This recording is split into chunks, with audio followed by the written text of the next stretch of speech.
na ye DLFM 106.9 kaseboi ehun foni any videos ahodo nam so am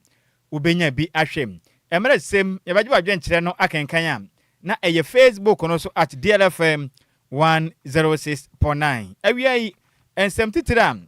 ebedi kaseboro ma kwetini bi ene say ye begina mu ewo Ghana mampeni yam papa John Dramani Mahama Kate na ode adesra de ato na nanam atren konwa wonom ewo bono mantem nanim say osra wonom ada manso twen hodo ekoso honom efa ahinse hu sensem no wo manso ano bedu baabi no emputo baba wonom panti omutu hu anamono moden enso ano Ghana Health Service for Alanchi 2026 Integrated Mass Drug Administration Campaign na no omodi betu NTDs ase na krono bobi akoso o my Ghana ye finfem mantem makogeta nipa benu pose for nsa ka make say eye bill amadema wo mo no 700 million aka ne sikam so wono muntua na gya monko na munsamra bio 3 unit classroom blogger no ewa Kamalo DA Junior High School no se so maje suwe sansa ya de apan afa school no aboso yedu bagina mo wankran pompre mantem akopiem abrekuma kaf ne mpotema chese na ade shefa kwantempo no so pa wunim ne wan frifia ha ma chepa na de ya chi na akwa adwuma san beka kwam sanso na bo numle no ne ade kro pan de me ka kire waso be ya shitu en ye free banya de hono mokro no ahyenkafo ne Ghana adwadifo ne bia ka se kire mi se de traffic re tempenifo amemu a wono maso ayehye pa ensam no pira na ka wa se nkunwa be se mu se ewia pam to be ka se wo diele ha ne nsia e kire po enkro ka sa fidie so ne ye ka mo se dwumedia bia wudi na omanyimu a wo behia anwom papa wase no mesrew woni hawo ne nyina ne se dwumadie sunku bia ba adwumako sunku bia ba na ye fra yen Fail Group Band tiedi ne ye Fail Group Band ye dwumadie ye de ne se ye wo live band papa ye de bo enwom ene dwumadie bia enti se wo ye yie ana wedding bi na wo ye awade bia no ebetuma be se wo kama wa wo da bi na wudi ne sonko birthday parties bia na ana wasua adwuma wo pon ho ana se bia make se school no wakwa wo pon ho ebeka ne se graduation ana nsore dwumadie bia mu di a mo behia nwom wase no muni hawo momfa ne nyina bedan yen ne nyina ne se First Group Band no ye dwumadie ye de ne hote ye wa quality sounder je se ye sound ne demu a base ne wote base no na wo sat Twitter no ene ye dase boom ta sa wo be feel papa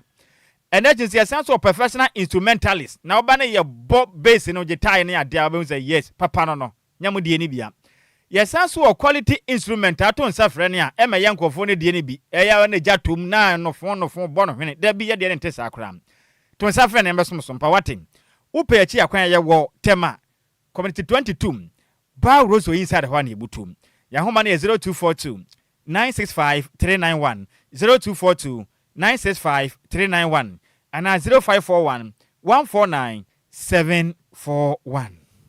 Menka funsu papa be adwama so obi ato agusa wo tobi ye Lumba super ye dia fan fidie mo aso no so krojin a eye e de mani pejana every year so agya to musa eye nti dwumadie bi a wudi a ye di nsuo ye no bomode asa onsa ebetimi aka Lumba super ni bi obetimi afrem penifo e wo 0549 889685 and 0549 43616 akenkafo pe no ye se nkonwa besom awie no edi ameju so ye wofa ose ade ye de wan at Nhyiraba Kwadwo Sammy bi ma hutedin ene bantwere bonana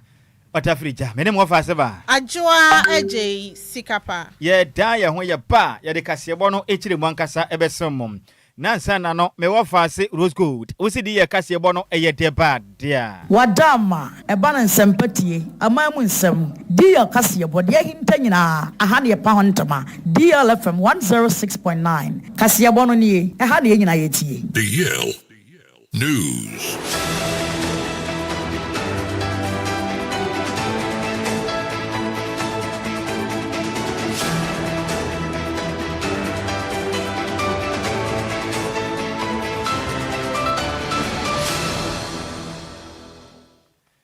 Yamamo akwaba efi tumrika ne hia yen e wo Facebook and efi se YouTube me wo fa se champion tailor damente no ne mfa kasebo no e ho mfoni ene videos no emfa so wo pa na wa comment wi wi na wa hye na afoforo nso enye kasebo mu chefa ye hye kase bona sa na ye hye ase de free o my Ghana ye mam peni ye papa John drama de mahama o de adesra de ato nananom atrenkodwane mu sei na nsen wo men emu nhye da nwo efa hinsie hu sensem ho obatia na ahinsie hu sensem na ntokwa asode na tuo nam ha na nkranta atwe na ye hye amanfo fie ni ade a eba ne se ha twen o mampeni ekirem sei se Ghana men betumi akonanim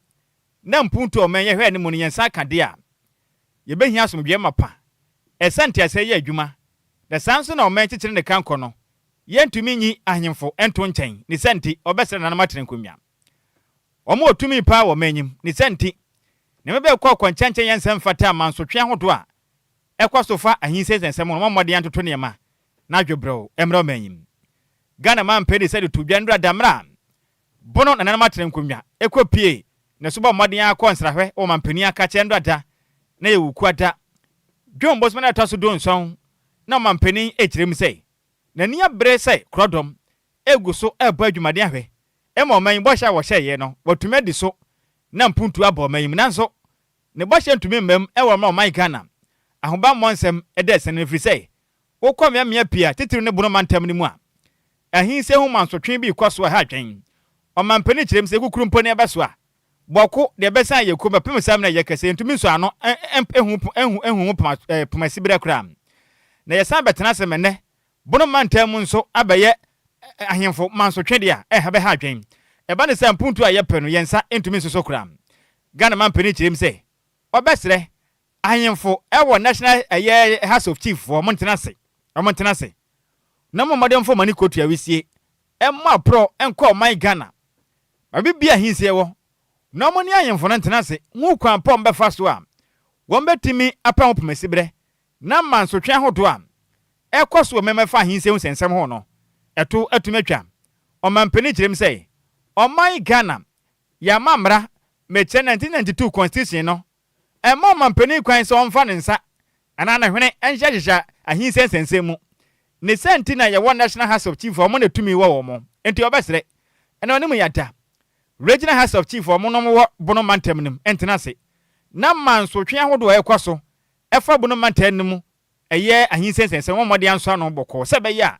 imputu ahodo a won mo pe no omen The past, the kingmakers used to go looking for the royal who should sit on the stool, and people used to run away. They used to come to the city and come and arrest them, pour powder on them, bundle them in a taxi, and kidnap them and send them back home to become chiefs. Today, that time has passed.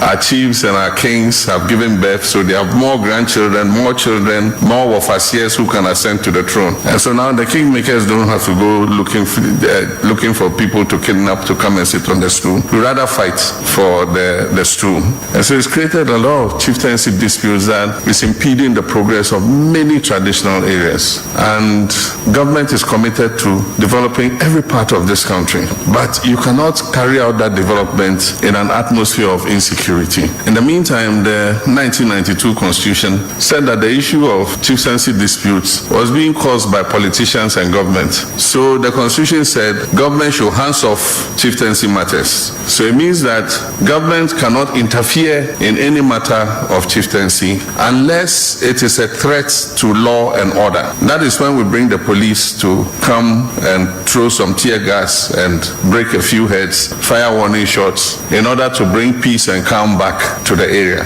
But after we have done that, it is the institution of chieftaincy itself, the judicial committee, that must go into the matter and investigate and come up with the recommendation as to who the proper occupant of a stool is. And so I just want to use this opportunity to appeal through the Regional House of Chiefs and to all other regional houses of chiefs that government will continue to support you, will continue to give you the resources so that we can speed up the adjudication of some of these chieftaincy matters and be able to resolve them so that we can concentrate on developments in the various traditional areas. DLFM 106.9. Any awoti ye Ghana mampeni John Dramani Mahama. Yentwa Kasiabone so na Ghana Health Service for Alanchi 2026 Integrated Mass Drug Administration Campaign eno no mudi betu eye NTD siawe na no eye miensa no ewo man mu eye river blindness and obehu no obi ani ayekokona asemoja eda nani so sa yawe no sanso an elephantiasis eye jipim ene behavior eye junso mu moja obe so bi junso na moja ene na musa sa yawe miensa we na wo so mutimi esi anokwan na ye Dr. Franklin esi edu bekwino no ana ye director edema public health division Emma eye omuke biewom akwa abaso mo nso ebehwese dwumadie no bibia betimi akosoye no man no ehwe anim se nkopimi fimpimienu ne aduasa ne mu de na sa yawe miensa we no matimi etuase kra ewo man mesansa beye yawe kese ha oman ne ye papa no mo kasa ye echemu se nduro ahodro nso so betimi ahwe so mo betimi edi aboa na mo nso so a affect ye yawe ni bi no manya bi wo man mu no betimi enya edi ama wo mefiti eya ya homa bobosom ni de toso aduonu ewo mfimpimienu ene aduonu nsia mu ekosi eye kitawonsa bosom ni de toso miensa ewo mfimpimienu ni aduonu nsia mu sene ebeya bibia betimi akoso ewo man no mu chema information sahodo no ene sane kitahode e wose ekoso ewo man mo mu hwe anim se ye media partnership for no so ebetimi ahwe so mo beboa na ndie kitahode ahodo no so no omo de ato eye timemfo no anim na ye director general Edema Ghana Health Service Dr. Samuel Kaba Akowia ekasa ye HM sesese no campaign no mashase nti omu hwe anim se ye NTD siawe miensa ne de ombetimi asi anokwan niam ahodo e woso mutimi ye no mutimi ehwese yawe no entimi mbase bi wo krampo akwan ombefa so ombetu ase no omo bekoso atimi ayese ne ebeya eye abusua no bi omo so sa yawe no omo fem no ombetimi atu ase atimi ede amawom nti omu hwe anim ni titiriw ene eye river blindness omo abe se moja domani so no mani ayeko no no mani aye style bi ni ade no ni titiriw na no ana omo hwe so ombetimi asi anoko esan se nipa beye 6.7 million omo wo mens ni beye 86 mu ewo ye mantem beye dunu mu ewo man Ghana mu na chese omatimi enya sa yawe ni bi nto mutitru pan se river blindness ne de ombetimi etu ase Integrated Mass Drug Administration MDA short campaign against onchocerciasis, commonly known as river blindness,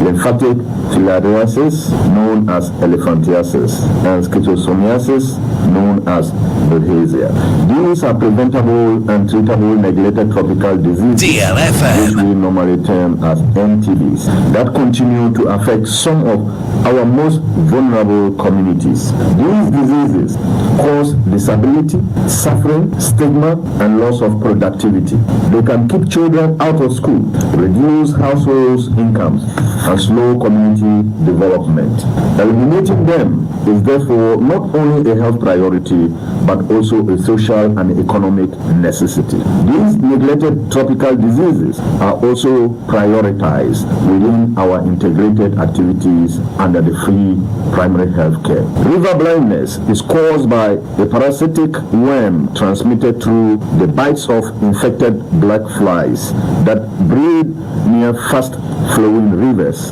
and streams. The disease affects the skin and eyes and can lead to permanent blindness if left untreated. In Ghana, 149 districts have been identified as endemic. Since 1997, the Ghana Health Service and its partners have implemented mass drug administration programs that have significantly reduced the burden of the disease, leading to 86 districts still requiring mass drug administration.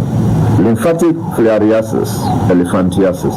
is spread by infected mosquitoes. Infection often begins in childhood, while the visible signs may appear much later in life. These include swelling of the limbs and other parts of the body, leading to pain, disability, stigma, and economic hardship.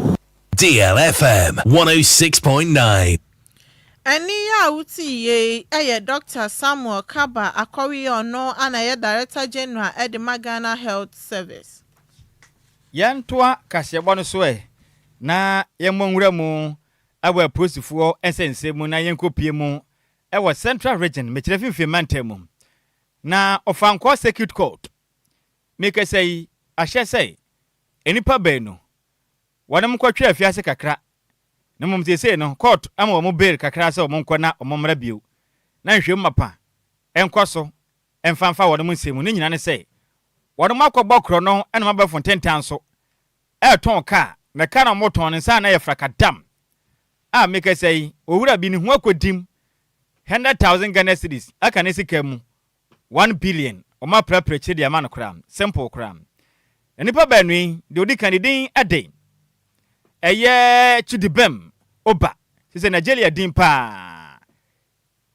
chidu bem oba wanya 31 years mfinhia aduasa ba akom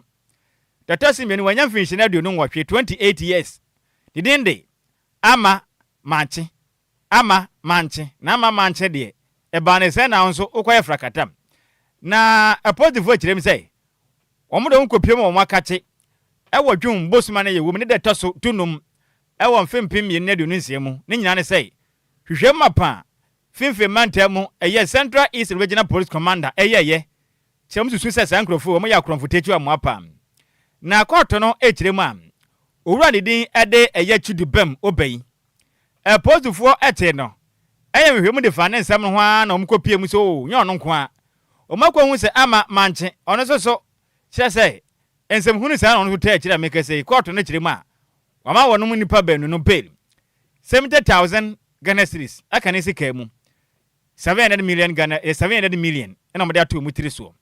mo den agapade nso ebi ka ho kama a court no sisa sika no mo de to honom na omo ba biewu a eja mo prepare kira am nipa banu ya mu chem zengo po ya to mamba sa be pie mu court e wo dwum mo so me to so de onu nkron e wo mfempem yinu na de onu nsiamu na de enti asem wo nyina ko ba nyina kirem say Kaswa District Police Command e kirem say owura bi chese ne hu ko di adwam dendenden wa be fonten tan so a chese o mu di ate no akana ni pam okoto ka be fonten tan so ma chese o matwena di na hwema be to adwa kirem say court no e kirem am ene TikTok insensem ya account ba ko ene boda wuro sa o mu kirem am wo eye gito hybrid vehicle papa bi ne bo ne ye $8,800 chese kapapa na mu kirem say omo de adwuma omo ye no omo ne eye Shipa China company bi na ye adwuma enti no otomoba ese Libya enti no wo ba we prepare kire wo be nya na fofofo kura na be tokai na brante a wo peka ya to ekohu ye na otumi se de ka ne te no papa ni bia na ne boss da form se nanom nante nteja okoto ne tentem na se be obi enkonkoto nkokura na hwenu ba dadi say enipa banu na je seja omo di ka kwa kamu a na mu kire mi say owura ye odi kan okotua 100,323 cedis na dokoto bank accountum ana nkofo yin second sika na mo se hwe jama wasei ye na o man second sika yi waso ba shi buta apo von hwemo no de na mu sa na mo hu so tapi sika na watua sika na mpa watua sika wi no hwe ya de no nya sa na eko enko bio o mu kirem sa asem weni si ye ewom ogefo abosme na taso du ewom fempem ye ne de no ansiam na ne mu no hwehwe mu na mo hu say yes eye chidubam anase chudibem obai owoye aduwukwa adawukwa eno no wo ebodwase bro no bakwa ebodwase ewo fimfim mantem na mokwache ne wo honom eye dwumbo so toso du mienu pepe na krachi ti wonom ase wo bona funu ma odidi na mo hwe ma ko hu ni se otinifie na ampa ni ATM card no mobile money chese ne ye sim card ahodo register bebre ya edin a woso ye ama manche ni din na woso chese omanya receipt kama jezo complain na de kwa ye so receipt an saka ni nie pepe ewo transaction ni ma chese no kre sika no owura natua na court hwehwe mu na mkopie mu say sana ama manche no agboba ye mfitiri ha ya agboba ha ya North Legon ha ya ewa akra hanom eho na wote obo ne sese na wote am omukọ ya mpa chese ne transactions awa ye ne sika no krofo natua ana post for hwehwe mu ko hu say yes we bie bank account as sika bank account no krono sika na ho na fa kogu account no na waje nti 100,000 Ghana cedis 1 billion says kana waje ana oje ye pe ena owura ye ono ye kromfotetu amoni din ede ye chidubami obei o man 1,000 Ghana says kana buy no commission ni eye 100 million 10 million je na yiska na karama me ena oyima no na make say Central East Regional Police Command HRM say omugus na nipa no be ye be no ba ko otoso me ne din de Teliza Ziam de ne nasa ya turuse nkuruma blikatente watopia fajan okokram omugusu penachi akwan ache no na police force infantum anim ase omomodea domasukwa kwesi ase afekọ omuntwa so mbe ye no mahu die twam nyina no maboa se be ye akro no bo ahodo we koso we fotenta so no eto ebetumi etwa enti we ye nkrata ye free Central East Regional Police Command of Enquires City Court eba ewiai edemu chechiremu esemo Yantoa Kasiabone so na wokọ akwawu afam plains North District wepoe mantema Kamalo DA Junior High School yade 3 unit classroom block B ekoso ewo honum na sese yade omaja esi honum esanse apan bat no afa school no aboso na nya no nkwampo ene ohawe ewo ho na emomoko school mo so a achechefo wo honum mienu pe omo an omo chade ede free primary ede akọ junior high school ono ma enu nedu baby a na wo so mutimi eka omubom se na ebe yo betimi akere made sansa chechefo mienu pe ana ewo school mu honom na ya public interest accountability committee for ebo modern construction and inspection di omukoye bi pa wepoe mantemu efa ye petroleum revenue founded project ahodo no ekoso ewo honom na committee no etimi eko kubiase ani buadua ekohwe se eye boreholes any hand pumps ahodo a omoye wo honom no so matimi awia ni na no mutimi ekohwe yo mu wieye anacheso mokoye ma microbo ekohwe say solar powdered water system so no dia project no mutimi akonanima na no mokoye na chese fitimra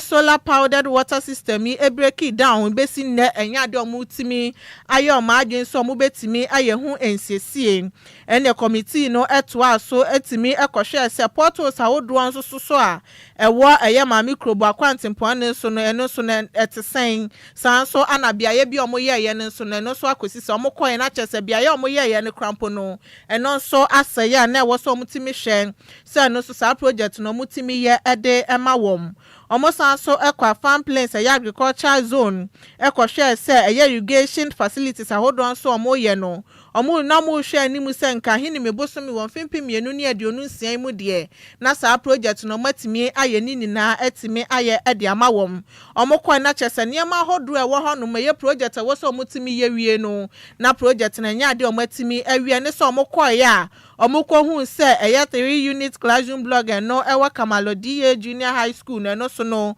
omaje si ho no mesanse apan age classroom block no aboson entesese ne de wo so omutimi eye bibi e de found we ne ensema public interest accountability committee for koye inspection no omode ebetuja enti apan age school na aboso odi aboso enti ebeka ne se empan nya baako empan na akwaje school ne de aboso Emma achechirefo na katu sukua from primary 1 to 6 from JHS 1 to 3 empire na ji school no ti achechefo mienu pe na monfa ko vitela nkwankwa kira de ho so on de no nani eden empire de so betumi akumi de awufu ana ko fini apan de mia no bo sesa na ye frɛ no ko fini apan de ko betumi de aya abekwan ne ade ya nto akase bo no so ne nyira mo won kra bo premantemu neni ko ma kra mfa traffic won sensem na make say adehia won mo fa abrekuma kef kwantempo no so a fala pasa na mu a kodu banyad na duru banyad ho no mo de kro ne de a na agensere pini pataku chese ahyenkafo ene Ghana ekwantufo na adwumayefo kirem say na nsenchi ni ahwo pa mfifire chese otu ka mu a na moto mu nyinafo enya semkuma o chese traffic ne nkwa na pa o omu kirem ya ahomate pa ntede aduredo mu hiamoa na Ghana de hye kirem a o wurama piem wa wish enya dwama ekopiem ba anya de potem ho no ma se de ho no ma hye no sese na enya kura ko se wona mkwa no so a go soro pa obi nkwa na obi aba nyakopo anya wadom pa na late afternoon se ne ya boba de se no nan ya de ko no num ho akọ no nsia ne no nson de krachi na watu adi wo de banche bongum osuna tan so je se waso ba ya hye brutam tese obi nkwa na obi aba no mu kirem se no sa dwama ho no pode ekwa ne kyese yemfa enye nka asema yomonyo enye kura ma yesi porto super agye ho aboso ne nya binie kyese ekwa ni na yabasa tetia pansam enye kura omu kyerem se ne ka na mo no ma osena tetede owia se nwa kyese ontumi nko ekwa ne nya ba kokura se ma ho kyere na ye kese pa ye too much na mo kyerem asesei uba mmɔden abɔwura mu KFC mpotem ho no mmɔden kyese enye kura omu kyerem adum pempenso be se ka ne de ntumi nko bi okura ekyere din kyese ne na wotwe krentem akwantufoɔ pa na adwumayefo amane emu hunu no eba ne saa pɛ na ma ɔmo apɔmuden ma ho ba monsɛm ne de sene mu kura na ahyankafoɔ ne bi ekyere mu ankanka ne trɔtrɔ da besi saa mini bus foi enya se mukuma asɔden pam okada rades ɔmo kyerɛ ma asɔden ana fi praga rades kyese mo mfa nipa nya hwe mo mfa boga kura mfa nya swan T junction no so baabi a yemfa nipa no magina obekɔ no wabu ne mu se dwe na osiwo no wa park esi wona metine na mu shawo jable kuma ka banya jomma sa 24/7 no ma block kwan no baabi a se ɛhɔ yɛ careful se ka afa na kɔbra nya park esi wo na mo ne hu hantwe obi nkɔ no bi aba na passenger si yi bresam omo kyerem se ade ba ko a atete kura ne se mpotema no traffic light no kyɛ se ebu ni pasa adwen ebi so na ade ba kye no nya dwuma bio inti abane sa hyenkafo yehu de wonyina ne de wontwam na munyina tu abom se sebe nwanse na mo kwa yie na ho nyina prekesen na kwan na si obi nkɔ no bi aba asoden sam omo kyerema sa de ekɔ no edu sam pempenso ne bia no pa ba de se bia no nso no nwotwe traffic na kye no posi no bekɔ no obi ni ho MTTD obi ani ho nom sanso na afiri anumra ba ye no nanya kɔ no num no nsia no nso no obekɔ no obi ani kwan no so na ho ne munyina kye se hyenkafo ya kye ho aboso ma obi nkɔ no obi aba na de hye hu fifire wokwanim omo kyerɛ mi sɛ mika sɛ du anopa kakra na de ekyenwa nya se mekuma firi banyat awosh market ho ne de medofo ho ba hyehye butam sanso na ekwa nimrem ho ano na ade de kɔ ne de medofo yi ene ablekuma family down ho no makwa ablekuma careful de wo de bancha bongum kyɛ sɛ ba bra pa na nse na kovitela me mama ne me ma ne fa wo bio na nka bra me ho fa si wa bra pen intiamo srem panimfo sɛ de traffic ne tempanimfo amma ebedu baabi wana mo so no ekuchem omo meboa mo ne du baabi afa moto back mpa semite gan no mutua na adwuma mo ye ndakoro munya sen enye kura ekwa ne nye fi ha kojo makwan na sai kura tutum chesa ye portfolio account mi nkomma ka no koba no mu 40 bounty si aka ne makula eno ka na ma traffic chem ye tumi nanti fi ha no mko joma market ansa na wakonya moto ebi wa moto kura tumi charge 70 cedis hwadwuma mi ye mede ne menya 70 cedis de atua di se ye nanti sa na ye de ko ye fi ebedu mi no aya na bokoboko ho no na se emre bi ya be ye but asa se bio ntino se cars no edu ho no mo aya na hona slow nti na makas ni ntumi nko ana afi so KFC na chi won so no ana cars ni so ekroso kwa no amu simu ho nto mo so se ba se enumedu a cars ni bi fa KFC na chi o esim tu a so kauma traffic no eba unze hona e T junction ebi cross up because it is na police for no so nyina ho ana trade bo so a light ni dum a police for do no mu ni ho nti esa na we ba na mana crash traffic no da mi ko lodu o kanesi around 3 o'clock na so apete kakra mi di traffic na mi ko du afama na about 12:30 kwase kwa no sene yeti no like omo ye dada na omo nya biem ti etututu no ma patch ama yenti on patch sane so ni toy na sa dey asa be patch na sa hona sa tutu biem kwa wo suru ye brepa asa kwa check aswa ene ne yenye ni yi che bi ofiti NIC na market ene ye deba kere kwa tutu traffic sa ama ye bre bizi ya wazi ya 5 cities ya 5 cities the baby traffic musa udize na basa ene na abaya ya duma watefu yanzu ga kramaye ne ya print news wanye watesu ama yanzu still 5 cities yeje traffic ndi haje upentama ko du fi obetwensa ogu ya wali abayi tie ya kwa de ya papa srabai o me kwa de tete mai ni ya bre why catch them say kwa ni ya bre ya mi be fru kai 4 o'clock she be ko boy ta afina mi kofi titi yesre ena udu animo asa animo so port su kakra bi won tida ya na ya high Agyei star ena mo bie station mi so ha station the same station o na mo fa pi o so na mo fa de ewurom police fo gina so wo mo hwe DLFM 106.9 enti banyard joma aush ablekuma family kwan no omu kire ma sade aye no egu amanfa wade fizo bi kwa adwuma atama eso okofi no nkodu da ne kunu se bia wakwahya ne mpona ho saa na ma no so ne mema ne twa fat dem saa Kofi Taylor wache ba de se ma fi na ba fie o se me dofo kwan no o se oboa mo pon ye ne hu ye se me wo fa nchen enso na nye no a ohu enti penifo mo ante saa mpona twene a wade ebegu kuroma na be ha dwen emu nsem na de aso mu Yantua Kasiabone so na Bosomtwe Community Bank PLC ede eye report atuja HM sen faso amunya ye e won fimpi mienu ni aduonunum ni mu sese no apeja akọ 128.04% a chesa wo hwa ya de omakọ manim ye papa pesan sen fimpi mienu ni aduonunan ni mu e ya de afaso amunya ye eye 12,097,477 Ghana cedis. Name motion fimpi mienu ni aduonunum ni ma ya do munya 27,587,039 Ghana cedis. Na chesa ya do makoma nim ye papa na mo de nsemi edituja e wa bra bang no eyo mo 36th annual general meeting e was St George Catholic Church and so e wa kuntina sen ano mu chemu say ya do sise bang no e kwa nanim ye pa na dwumade na ya do mo kabie wom na nanom ahemfo ne mpanifu atitru a osoafo na hwa disuan hosem so Dr. Yao osei educhum ene baafo kwaku amoato otoso enan ni nyina ebehia mu se ne beyom so ebehwe se ne bang ne sese anyi akọnanim ye pa na board chairman Mr. Isaac Awuku Tete ekasaye echemu se sese na ya de bang no ekọnanim sanse wo hwe strategic initiatives ahodo mo de baye na chese o matimi akọbeye 34.72% a etimi every 320,469,898 Ghana cedis e won fimpi mienu ni aduonu nan ni mu aba 441,161,883 Ghana cedis e won fimpi mienu ene aduonu num ni mu sanso na deposit ahodo mo ye no etimi enya kwanenim be 32.16%.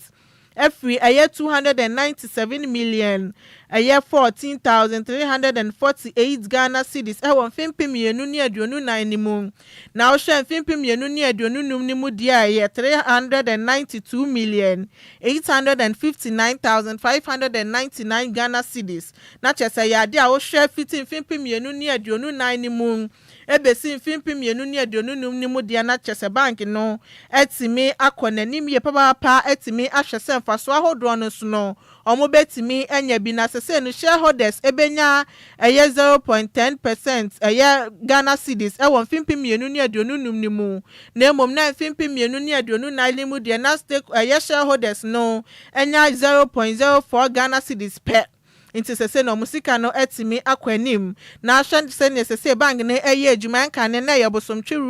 rural bank PLC na so sese dia ya de ampanifo so mo wonpotem honom no etimi abo mo homoden ahwe se bank no ebetimi akonanim na ye Mr. Tete ekasa adwumade na ase echemu se omo so abo mo homoden se bank ne betimi akonanim kra asense na mpuntu so no etimi ababosomtwe mpotem no esanse no na ebu asa ne be yomo so sikasem ebetimi akwanim ene de dakese e wan Bosomtwe Community Bank PLC say ene ye 36 annual general meeting ema ye fresh shareholders na ne bu nkonta achiro na ne disem na wo ne say ye hwe ebu nkonta no ye de last year ene ye this year atutum sane ne the profit it will grow by 128%. Ene say a free 12 million equal 27 million and not just a bank no abon homode nti ye gina so ema directors any shareholders Adjoa Agyei see to cash dividend 10% at yama every shareholder we are there shareholders in crime say your bank no enyin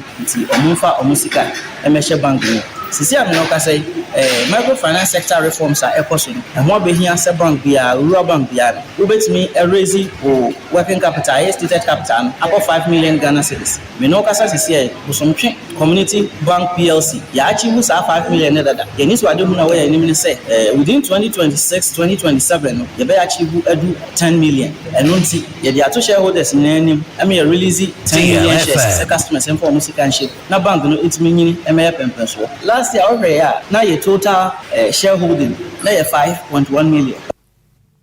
Eni ya wuti ye board chairman Bosomtwe Community Bank PLC Mr. Isaac Awuku Tete na nuachi anam na hyebedwani de mabosomtwe abato mpesiane so Dr. Ya Osei Edichum ebo bang na baso ye pa se adwumayefo honom so hwe se bibia betimi akoso ye no hye omobo so no so ebeto machi se ne beyan punto betimi abamensninim service code of conduct omni unions ni nyina trans ditu se so omni adwuma ni here am say empanimfo organ education service edemra no ebe adwuma ehye bi se so omde eye ana so omde ye adwuma emempuntuo ba na adwuma ye no ekoso ye no onkrata so ti omfanya adwuma man na eniema enkoye na afi ye person bi ba na fi dean of discipline no high school bia omu yinipa ba ko a eba se discipline ho adwuma sakura bebu penin ni akura ba adwuma kama ye mayi obi si ho no ene enipa no ho na de omu hia nsa ban abai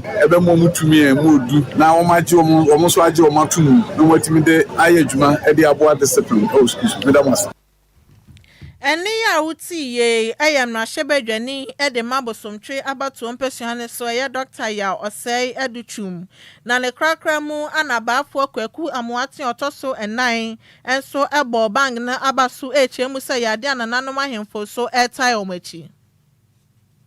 any dialectics see the principally and then 42 South Carolina. The papa and the say a digital Cassia, the Mayina. As I say, a king a carter, a bank of Wilson, that's a bank in Sika, not just a near Giaba, and can treasure with this. First, Naka Sikara, Naka 10%. I sky and you could do 50%. Because a family needs appreciation. In Britain, a cost it is a 7 month lattice. Yet that lattice has that share with us. Yes, some Mama day, Saturday Bay, or Shasson, over to the account. You just see a better one. Say, Bangano, a yako, yes.